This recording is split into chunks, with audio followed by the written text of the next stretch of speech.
2011 Chevy Silverado. Taking out the throttle body, 4 bolts, connector. Here is the new one.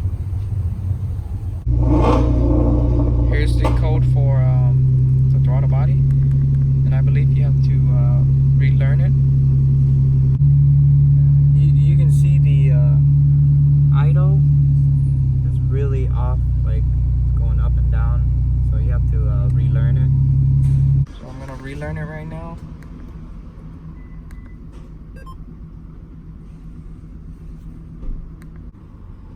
Press yes for relearn.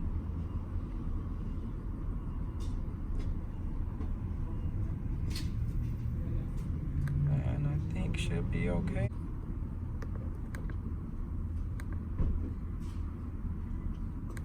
Let's see if the car idle good now.